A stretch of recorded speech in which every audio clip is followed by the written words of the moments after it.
All right, so Ben Benson, Performance Capability. Hope you're doing well. Today's message is about getting the body to lead and having the mind follow. There's a persistent feeling that in most cases people feel like they should get their minds to decide what they want to do and then the body follows. But in my experience, the opposite is often true. The distinction is often one of if I can think my way to making things happen, then I'm going to make some progress.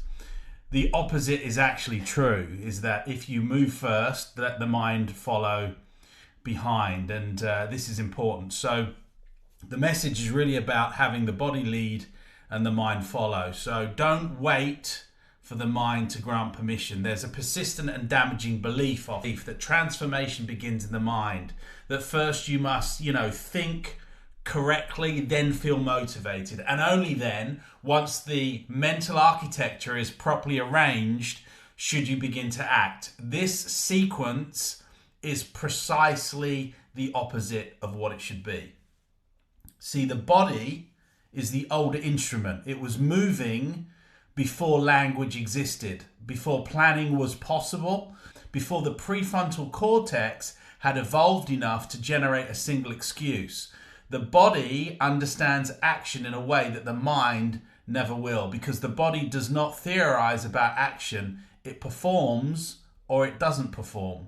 See, when you're paralyzed by indecision, do not attempt to think your way to resolution. The best thing to do is to stand up, to move, the smallest physical act, walking to the door, lifting the weight, placing your feet on cold ground. This disrupts the feedback loop of mental negotiation more effectively than any cognitive strategy that I know. The body does not argue.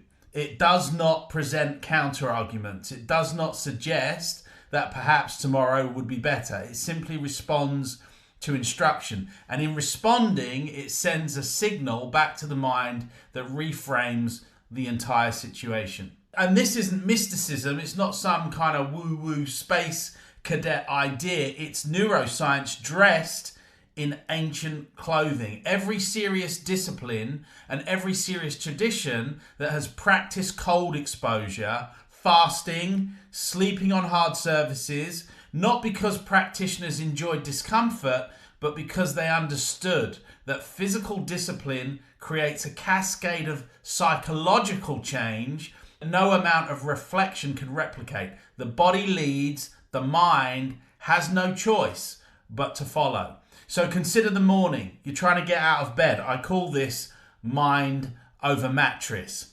You wake and the mind begins its campaign immediately. It's too early. I'm too tired. One more day of rest would be beneficial. The arguments are reasonable, but they are always reasonable. Yesterday they were reasonable. Today they're reasonable. Tomorrow they'll be reasonable.